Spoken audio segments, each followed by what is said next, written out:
Thank you, Sahani sir. Good evening, good afternoon, and good morning. This is the 1895th day of continuous webinar conducted by International Forum for Promoting Homeopathy. Today, our guest is Dr. MARIAN SALCEDO. Let us begin the session with 1 minute silent prayer. Thank you all. The International Forum for Promoting Homeopathy comprises of homeopathic lovers, students, and doctors. We have 3 sessions every day. The first session of the day is already over in Hindi from 7:30 to 9:30. And from 9:30 to 10:30, we have the international session in English. And from 9:30 to 10:30, we have the local language session in Malayalam. We are uploading the videos of the same on the very next day itself, so that those who missed the session can watch it again. You can subscribe the same without paying any money. The purpose of this forum is to take homeopathy to every home around the world. Let me come to today's guest. It is none other than Dr. MARIAN SALCEDO from Bolivia. She is a homeopathic doctor by profession from Argentinian Homeopathic Medical School of Thomas Pablo Castro. She has bachelor degree and surgery, medicine, homeopathic physician, Argentinian Homeopathic Medical Association, member of San Pablo Castro Homeopathic Medical School, and MP Public Health mentioned Epidemiology, University of Science Address, Master in Phytotherapy, and postgraduate in Phytomedicine, Buenos Aires, and Principal Investigator of Integrative Medicine Research Team, Hospital D. Clinic, Bolivia, and today, Doctor will be presenting a different subject. She has presented so many sessions in this forum, and today she will be talking about HERING'S law, a modern approach. So that's what we are looking at. And today, once again, Dr. MARIAN SALCEDO, she is our coordinator of IFPH in North American countries, and she has done a lot of presentations earlier also. So we proudly welcome Dr. MARIAN SALCEDO to this session. Welcome, Doctor. Please unmute your co-host. Okay, thanks so much, Dr. Ganeshi. An amazing introduction, and thanks to all of you for your attendance. Always is a honor for me to be with you all and sharing all the things that I can have in my mind. So now I will share. I can't share my screen. Dr. Ganesh, please, can you help me in that? Yes, you can do that. You are co-host. No, once again, please wait. Yes. Now you can. Okay.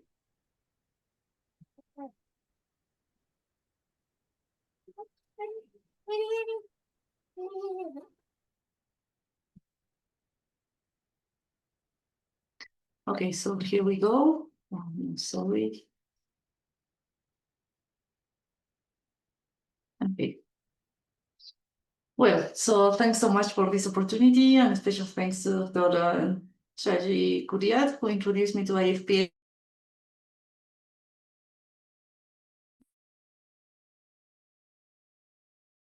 All the nice emotions that I have in my heart when I have to share with you all. And now I will share with you something about Hering's laws of cure. I was thinking what it can happen, how it can happen. So I was studying the physiological effects of how Hering's law develop. I am from La Paz City, Bolivia country, South America, and we are working in spirit homeopathy in all my country and also in South America. Okay, so today we will speak about the chronology of hearing laws, the analysis of the laws one by one, and we also will speak about some clinical cases and analysis, so we can know the practical applications of hearing laws and all the foundations, the physiological and quantics, new sciences who can help us to understand these important laws in our in our practice. Okay, so at the beginning, I have a lot of questions. How hearing loss was developed, who developed that. We know that Dr. Samuel Hahnemann, our master, developed all the homeopathic system. But how, when he was not physically with us, how it develops. So there we have a lot of doctors who help the development of homeopathy. We have Constantine Hering, James Tyler Kent, Allen, Stuart Close, who has a lot of impact in the development of these laws of cure. So Dr. Samuel Hahnemann did not directly formulate the so-called Hering's law of cure, but he established the fundamental principles that inspired them, as Constantine Hering later synthesized this empirically after observing the effects of the similinum in thousands of patients. So about the chronology, we have that that Dr. Hahnemann starts with a pure materia medica in 1811. So he introduced the principle of the symptoms in order from inside outward and from above downward. So Hering's formulation emerged gradually within the homeopathic community, involving the contributions of Dr. Hahnemann. Hering himself and later classical authors such as Kent, that we know, Allen, Stuart Close, they developed all these laws, and the term Hering's law gained wider acceptance after Kent's work. So we start in this point, 1811, with the development of pure materia medica. Then we have our master developed in 1828, the chronic diseases.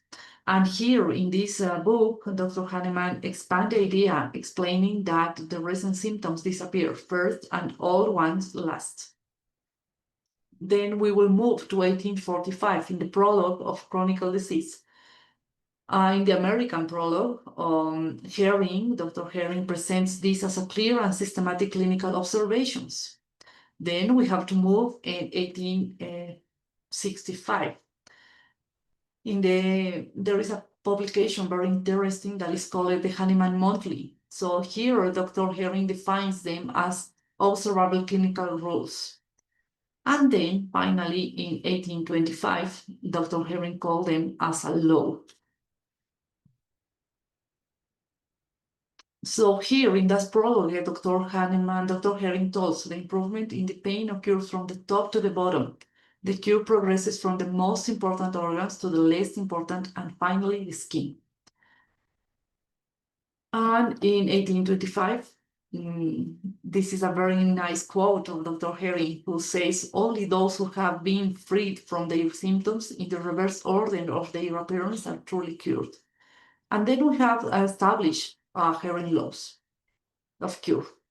So he present in 1865 present them clearly as clinical rules. So that is very important because he was observing all the patients that he has in that time. The time elapsed between the idea and to formulate it like a law was something about 34 years. From that first exposition to its consolidation as a rule in 1865, from here we have 20 years. And finally, from 1845, from here, to 1825, we have 30 years lapsed. So Hering did not invent the concept, but he formalized it clinically, 34 years after Hahnemann's original document. So here we have some publications that we have like a basis that this development. This is the first one, the Hahnemannian Monthly in 1865, where Hering explains and expands upon Hahnemann's clinical observations on the directions of healing. Here he formalized them as observable clinical rules, but he doesn't not yet call them like laws. And this is the other publication that is Analytical Therapeutics of the Mind in 1825, that Hering says the most complete and systematic formulations of Hering's postulates as clinical observational laws. So here is the first time where these observations were called like laws. So we have some interesting points that we have to review. For example, the first one is the vitalist and dynamic vision. So we have in the aphorisms 9 and 10 in the organon that Hahnemann states that a human being is animated by an immaterial vital force that governs both health and disease. Disease is a dynamic disturbance, not a localized lesion, but is a disruption of the vital principle by an invisible miasmatic influence. So healing occurs when this vital force is rebalanced through the action of the dynamically similar remedy. And here we have the healing as a hierarchical process. So Hahnemann proposed that true healing restores the totality of the being, physically, emotionally, and mental. So external or visible symptoms, such as those on the skin, are only the tip of the iceberg. Their artificial disappearance can suppress disease inward, making it more dangerous. We have that quotes in these aphorisms 200 and 201. So therefore, genuine healing occurs from within outward, from the deepest to the most superficial layers, in full agreement with Hering's later formulations. So now we will have the analysis of Hering laws one by one, all that he can explain, and all the things that he can publish on that time. So we have first law, and this first law told us that the healing will come from inside to outward. So what does it mean? It means that the vital organs, brain, heart, lungs, heal before less vital tissues, skin, mucus, and membranes. In the doctrine, we can find that the vital force protects core systems first. As equilibrium is restored, disturbance move toward to the surface. So this is very important to have always in mind and to believe this as we are practicing the classical homeopathy or any homeopathy based on the teaching or the thoughts of Dr. Hahnemann. Okay, so for example, this will have an example is a patient with asthma who develops an old eczema while breathing improves is undergoing proper healing. In the scientific analogy, similar to immune system's peripheral discharge of toxins or inflammatory mediators towards less vital tissues. In the second law, we will note that the healing is from above downwards. So the meaning is that recent symptom, that a neuralgic pain, for example, resolves first in the head, then the chest, and finally the legs. So in this meaning, we have that the healing proceeds in a descending order from the head to the feet. In the doctrine of Dr. Hahnemann, he reflects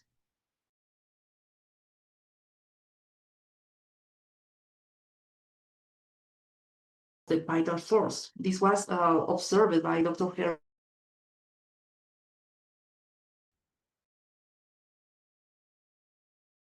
Neural or vascular migrations patterns seen in certain physiological responses.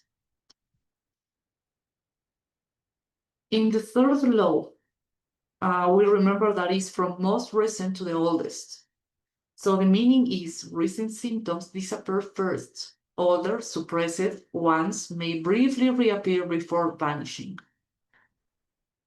For example, a patient cured of migraines briefly experienced joint pain from years ago before complete recovery. In the doctrine, we have that the organism unfolds its morbid history in reverse order. And here, for this law, the scientific analogy we have is comparable to emotional regressions, neuroplasticity, or immunological memory mechanisms. And in the fourth law, that is according to return of all symptoms. The meaning is the temporary return of all suppressed symptoms is favorable and indicates a true healing response. For example, the recurrence of eczema during chronic bronchitis treatment indicates the vital force decompression. In the doctrine, Dr. Hahnemann taught us that the previous suppressive treatments may have driven the illness inward, reappearance marks, and reestablishment of balance. And the scientific analogy is similar to paradoxical healing crises or detoxification responses in integrative medicine. So we have tentative scientific basis to explain one by one all these laws. And what is the importance of these laws and what is the value of this work of Dr. Herring's that he gave us like a treasure? Is that we have three observations, three possibilities, and we have three conclusions. The first one, the first possibility is that improving significantly, although minor symptoms are appearing. So if we see this possibility in our patients, we have to wait. We don't have to give another remedy or to repeat the same remedy. We just have to wait as homeopathic doctors. In the second observations, we will see that this appearance of superficial symptoms with internal aggravation. So here we will see in our patient deterioration in the organs taught us symptoms to define if that symptoms are from the vital force, from our homeopathic medicine, and we have to analyze again this case to have another path to treatment in the same homeopathic remedies or medicine, sorry. And the third observation is that our patient he or she is without any movement. You can see we have to change the remedy or maybe suspend the remedy and take again the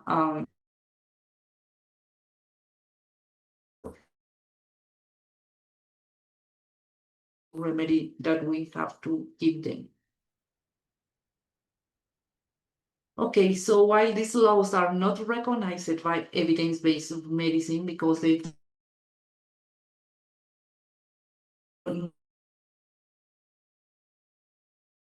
in my knowledge into all the physiological process that we okay, so I really would like to see the chat. If you really would like to participate in this, please, it's important for me. So I will read the short history of a lady, 35 years old. She consults for severe migraines that she has to.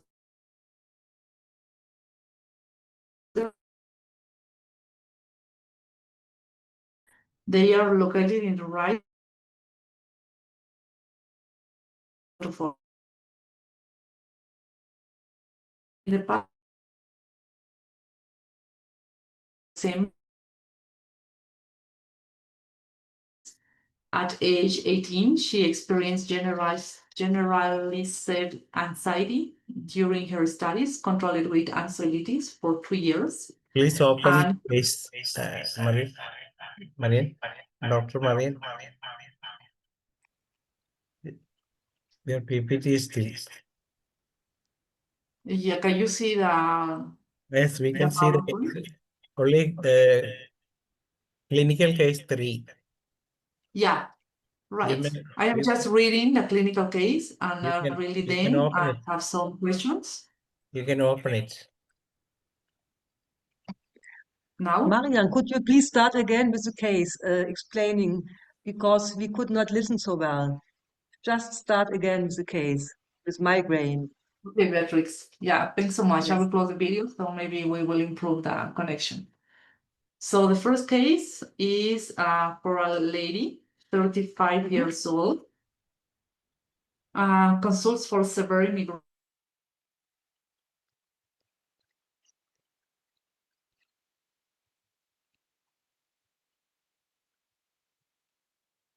Right frontal area, accompanied by them weekly.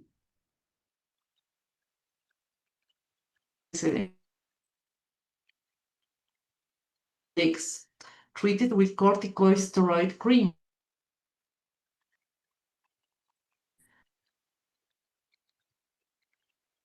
anxiety during her studies, controlled with anxiolytics for 3 years. Her menses are regular, but with marked premenstrual syndrome. We have the homeopathic treatment. After taking that remedy, she returns for a consultation 4 weeks later and reports. The migraines have decreased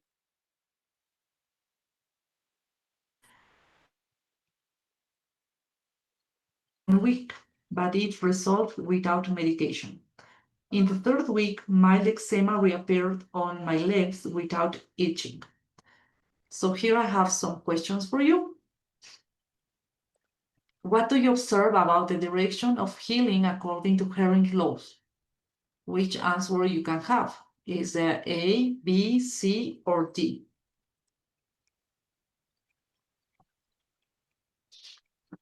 You can write it in the chat.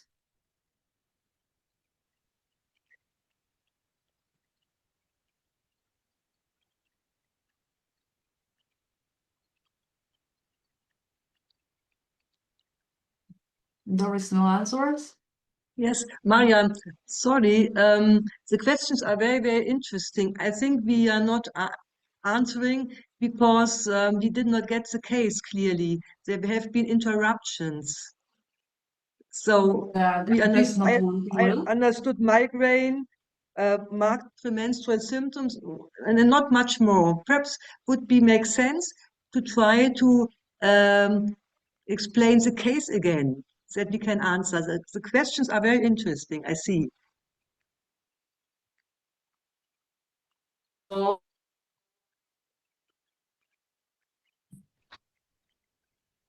So it's a lady, 35 years old, consults for severe migraines that she suffered from 5 years. They began up. They are accompanied by nausea and photophobia. She experiences them with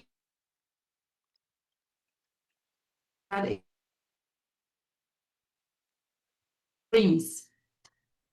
At age 18, she experienced generalized anxiety during her studies. So she took anxiolytics for 3 years. Her menses are regular, but marked premenstrual syndrome.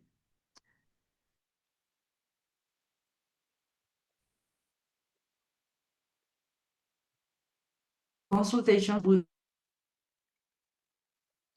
the migraines have decreased significantly. Had a brief episode of mild anxiety in the 2nd week, but it resolved without medication. In the 3rd week, mild eczema reappeared on her legs without itching. So the question is, what do you observe about that? Beatrix, can you hear me? Now I can hear you. Yes, very, very well. Thanks so much. So, yes, shall we answer by voice? Yeah, the first one, what do you believe? What is happening in that patient? So what is very, very favorable is the migraine is better. And she is sensing after a while a bit of that anxiety she had with 18 years when she was studying. But it was overcome in a short period. That means it's going from the present symptoms to the older symptoms, and at the end, eczema is occurring. That also meets older symptoms and inside, outside. So you're proving clearly the different laws of Dr. Hering. Right answer is that the cure program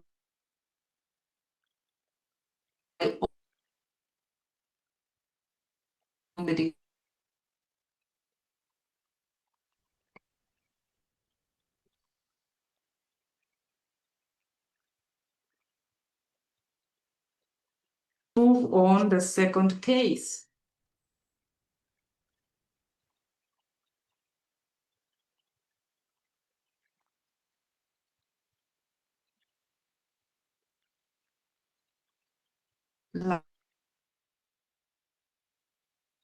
most recent and bothersome some problems improved first. Then the anxiety, which came early, appeared.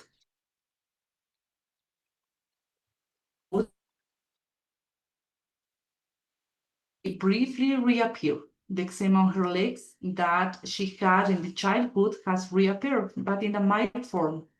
In classical homeopathy, this is considered a sign that the body is expelling what was previously repressed, probably by the corticosteroids. The direction is also suggested from a deep neurological problem to a more superficial one, skin. And this suggestion healing from the inside out, another of the principles. So we have the question number 2. Considering the law interpret that is called Anna in Anna's legs. It is a side effect of the remedy. Maybe it's a relapse that shows the manifestation that disease is being pushed to the periphery. It has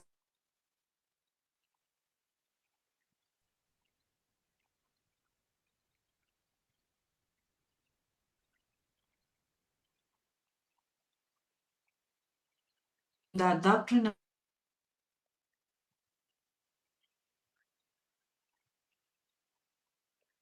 means that when the organism is correctly stimulated by the simillimum, it displays disorders from the more vital organs to those that are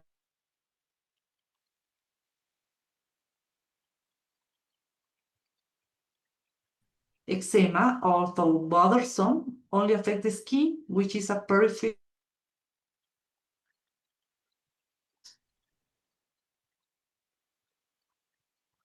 But has skin eczema, not of worsening. The question is, what should you do as a homeopath at this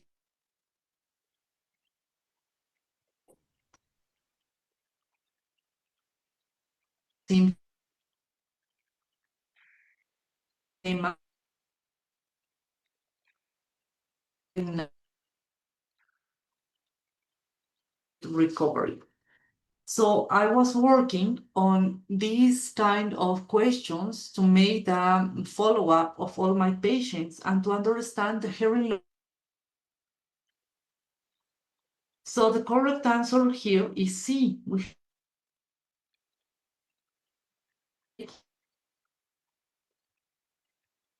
Classical homeopathic dose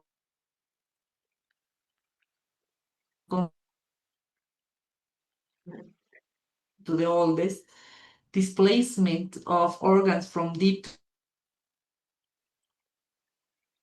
unresolved symptoms, the homeopath should not actively intervene. We have just to wait. So don't touch when the organism is acting is a clinical maxim derived from the vitalist principle. The simillimum has done its work and the vital force is guiding the healing.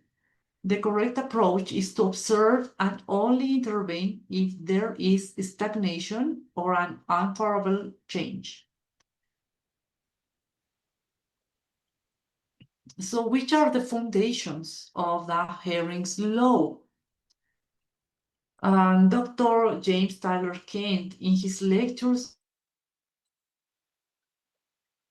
and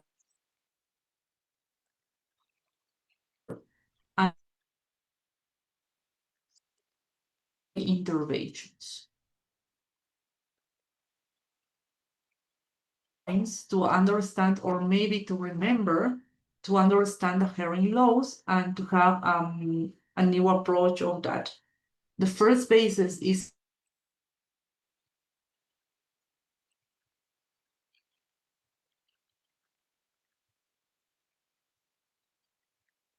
fourth one is inside outward. During healing, or toxins towards less vital tissues. And detoxification pathways. So,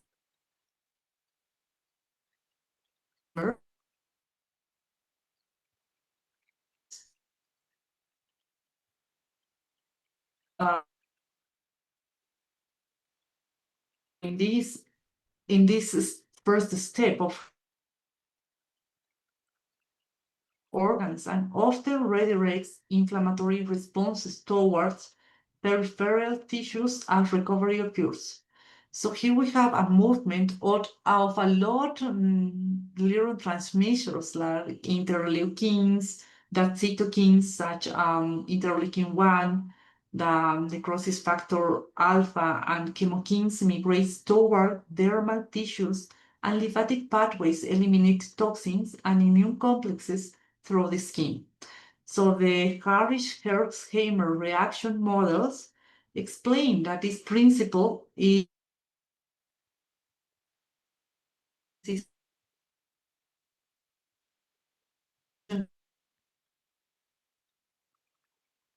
itching in some cases. In the second law, from above downward, so we can understand it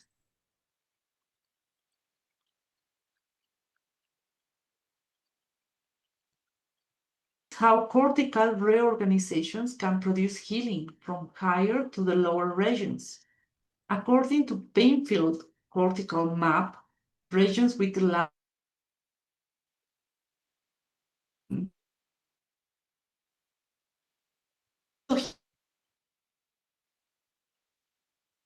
with topographical brain body maps, the neuroplasticity always is descending, so emotional or cognitive changes often precede peripheral improvements. And also we have to remember some somatotropic distribution. So the improvement in represented brain areas could precede improvement in those with less representation. So we have to remember these dermatosomas that our sympathetic nervous system have this descending order according to dermatomas. And all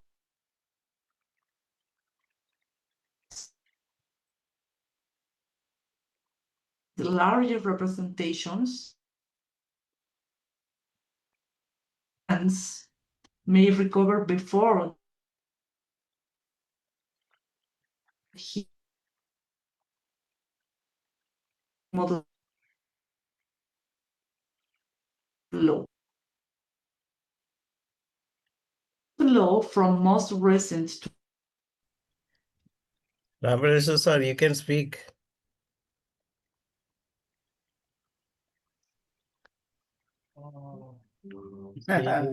Still there is some problem with the document. Yeah. Thank you, Dr. Dhanesh ji and Dr. Marian Salcedo. Very nice, excellent session. The hearing law of cure. Very good explanation. Hearing law of cure. Select remedy, sign and symptom. Hearing law, internal to external. Outward, internal to outward. Internal to external, and important organs to less organ. Very important. Important organ to less organ, and medicine select is the good and cure way of treatment. So very thanks, Dr. Mariama Siliso. Very nice, excellent session. Thank you. Thank you. Oh, sound is I not think she's clear. Sound is interrupted again. not clear. Yeah. Sound is clear? Mhm. Hello? Hello, Hello? Dhanesh? Yes, yes, yes. Please speak. So thank you, Dr. Dhaneji, and congratulations, Dr. Marian Salcedo. Very nice, excellent session, and describe the hearing law, cure of hearing law. The hearing law is the very important in the homeopathic science. Medicine select remedy after sign and symptom. Hearing law, internal to external. Give medicine after internal to external, important organs to less organ, outward to downward is a very good symptom. Curative way of treatment, curative way of symptom. Select remedy is the very good.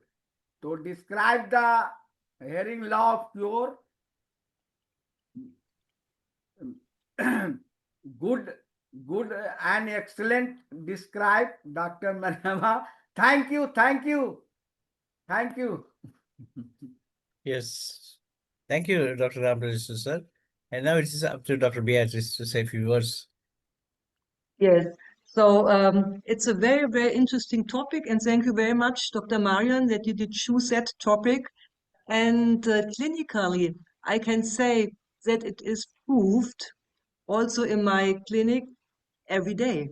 It's really true. And like last week, I had a boy with a severe acne, not eczema, an acne, and being treated with calcium sulfuricum. The face, after 4 weeks, he's saying, I'm very content, my face is better, but now the chest is more affected. So here also we saw the law from up to down. As I'm treating so many skin patients, I can clearly confirm. The other point is, um, as I'm treating so many patients with eczema, the danger of suppression is clearly there. And but luckily, if we have cases of little children which are not have been suppressed so much with cortisone cream, we can really treat well with homeopathy. And I'm doing this since 30 years, and I can say there's always clearly a danger also to suppress with homeopathic remedies. But if we do it in a careful way, I did not have so many problems in the past.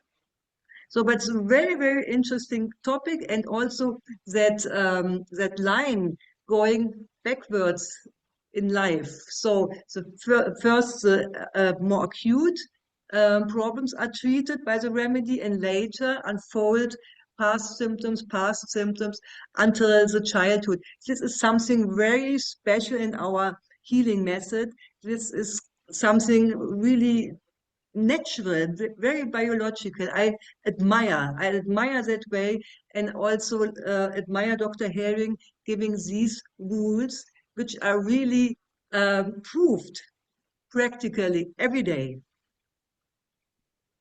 Yes. Yes, this is absolutely, you're absolutely right, Dr. Beatrice. As homeopath, have the duty simply not prescribing a medicine, but you will have to observe what changes are happening in the patient after taking the medicine. But for example, some people say, "Oh, doctor, after taking your medicine, I am feeling better now." In the sense that my leg pain is over, but I have some other problem in the stomach or some other problem in the head. So, what will be the interference, and what you will have to notice what the patient is telling, but actually the case is worsening. But the patient may feel that, oh, I am getting better, doctor, from your medicine. But it's just like giving an analgesic to a patient and telling that, oh, you will be okay within 2 days or 3 days, just like that. But homeopathy is a different system. Let me come to a migraine case here. I would like to share a case very recently, just some 2 weeks back. a student of 5, she is studying at 10th standard, came to the clinic with her mother, and they was then I asked what's the problem? Oh, doctor, she's having migraine. And oh, what then what whether we were taking so many medicine, and we recently visit the medical college, and there we have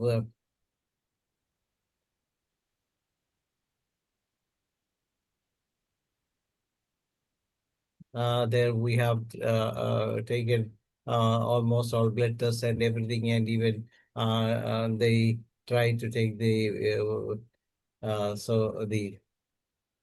they took the MRI, and even what happened was that we are not just giving any, we are not getting any better result, but simply getting some kind of relief only. Then thereafter, all of a sudden, she has some problem in the abdomen, and then she was taken to a gastroenterologist, and where they were giving so many medicines, and still she is not able to take so much of food, and she is very much afraid of taking food and everything. She's totally upset. She can't read, she can't study, and everything is spoiled. She, as you know, the 10th standard is a milestone in the studenthood in India, particularly in Kerala, but she cannot study. That's the problem. Oh, Dr. Marian is ready. Okay. Okay, you can speak, Dr. Marian. Okay, I shall come back to that later.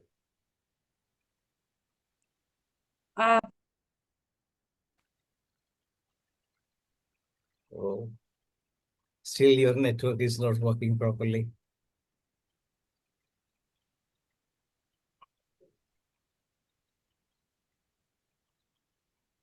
Yes, still it is not working. Yes, let me come back to the case. And then I just, oh, okay.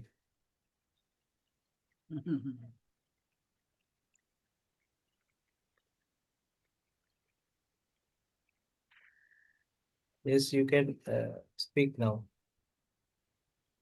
Oh, thanks, Dr. Renzi, and thanks with all of you. I'm so sad and so sorry for these Wi-Fi troubles No that I problem. have. No problem. These things Yes, can happen but, to anyone. It's not your mistake at all. I just want to conclude. I will not be able to share my screen and not to open my video, but there is very interesting. I found a very interesting publication of a journal that speak about Rhus toxicodendron, Rhus tox, that is used for several symptoms, including skin irritation, rheumatic pains, mucous membranes affliction, and typhoid type fever. So the method that he used was the preoblastic mouse cell line. It was treated with different homeopathic dilutions. And we can see that protein expression was examined using reverse transcriptase polymerase chain reaction, RT-PCR, and immunoblotting. So additionally, when Rhus tox remedy, the nitric oxide generation was examined, and we can see there that there is an stimulation with different concentrations of Rhus tox increased the expression of cytosines and mRNA. So this study shows that the most prominent increase is in mRNA expression.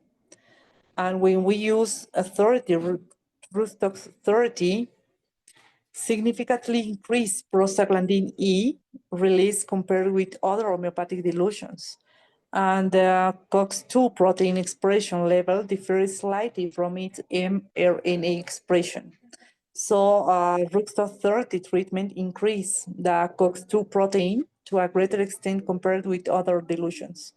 And on nitric oxide generation was dramatically increased in the cells after Rhus tox treatment, co-stimulated with lipopolysaccharides. So in conclusion, homeopathic dilutions of Rhus tox has a dual activity that increase the COX-2 expression and decrease nitric oxygen regeneration, thus modulating inflammation. So we need further studies to examine the cellular signaling mechanism, but I found this journal as a very interesting how it shows that we have a lot of molecular reactions when we use our remedies. So thanks to all of you. I'm so sorry for that, for these Wi-Fi connections. And I hope we will have a better expositions in the next time. Yes, don't worry, Dr. Marian Salcedo. It's quite common with the network everywhere in the world. It can happen to anyone and at any times. And this is, unfortunately, this is a bad time for you only. Take it. But Dr. Danish, perhaps we could also give another chance, another time, because the topic is Yes, very, very interesting. yes, And you definitely. yes, Definitely. and Dr. Marian prepared so much and so nicely and so interesting the informations. Yes, yes. Could I please ask one question, which is also important for me, concerning the rules of hearing?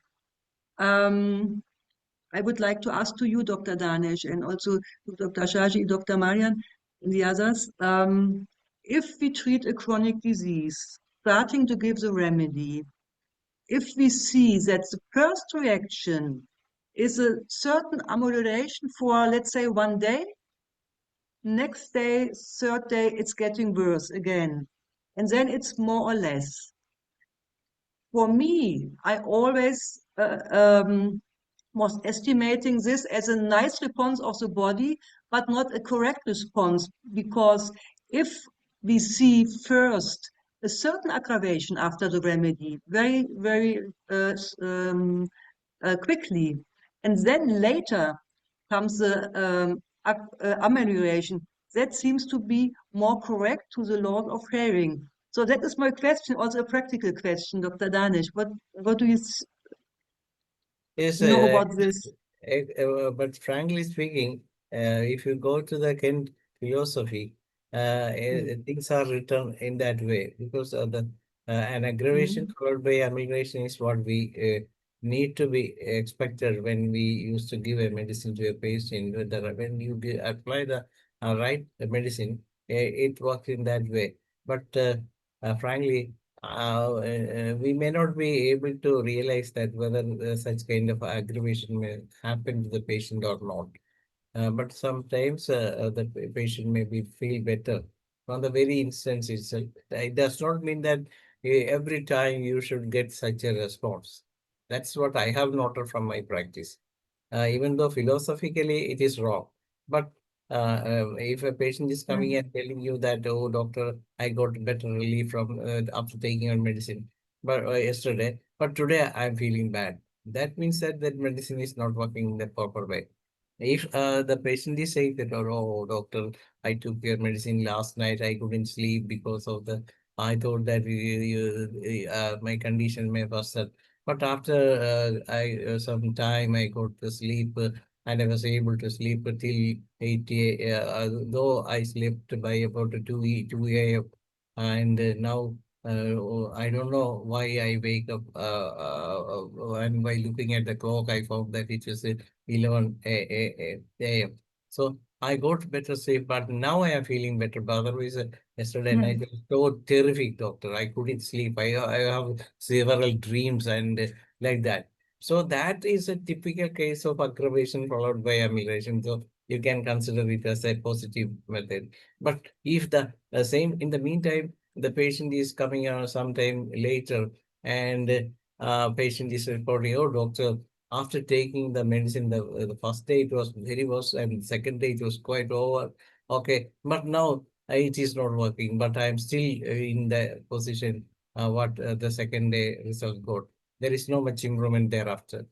So so what we can find is that there is a standstill in the improvement. So what you can do then you can then what as a homeopath, what you can do is just give another dose of medicine that may act, and sometimes you may have to raise a potency there. If you are giving some 30th potency, you can either repeat or wait, or sometimes you can give a 200 potency thereafter, or then wait. Sometimes the patient's susceptibility may be at 1 and if you give 1 then all of a sudden he or she may become quite well. And that's what happens with the other LM potencies also. If sometimes you begin the case with the LM01, but you may not be able to get the result. Sometimes there may be little aggravation, but there may not be so much improvement. And if you wait, then you just give LM3, 2, 3. Sometimes if after taking LM6 or 5, the patient may be better, and the disease may be relieved within that single dose alone. So then it is better not to repeat, just wait and go with the placebo. That's what the philosophy is all about. But the observation is very, very important as far as a homeopathic doctor. But patient may try to please you because you have taken 2 hours of case taking, and I never say, sit with a doctor for 2 hours for speaking. So he may think that, oh, it is better to say I'm feeling better, but actually he may not. So we will have to observe the patient in the next coming follow-up and make sure that what the patient told was absolutely right or not. So these are the things I would like to add to the session. And what's your comment on that, Dr. Beatrice? Well, that's totally also my experience, Dr. Danish. Thank you very much for your explanation. If the very first reaction is very good, and then it's getting more or less like this, the remedy is working in a certain way, but not curative. That's my observation. And I'm also not afraid of having a little aggravation with my patients. Normally, this is a good sign, normally.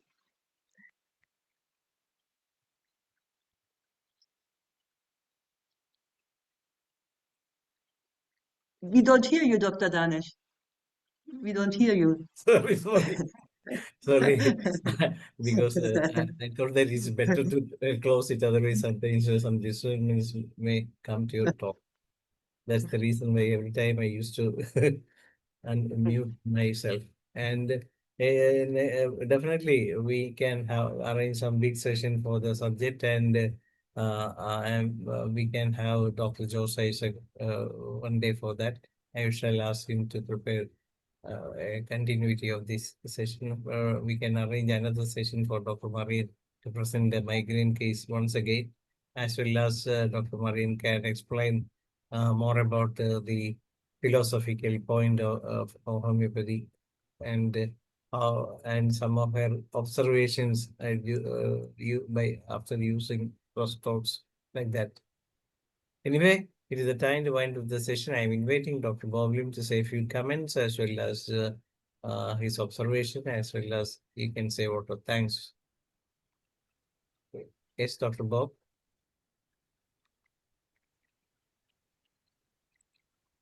Yes. Yes, Dr. Bob, you can say the word of thanks as well as your comments to the session. Today is very busy here. I'm inside a cafe. It's a 24 hours cafe. So I'm just came back from where and just stop and follow the webinar. By the way, if there's no interruption, I would like to, on behalf of the IFPH, I would like to say a very big thank you to Dr. MARIAN SALCEDO of Latin America in Ecuador. And she has made a very good presentation and some very awesome information she has given to us very in detail, and that also gives us to stimulate our minds of the questionnaire from 1 to 3.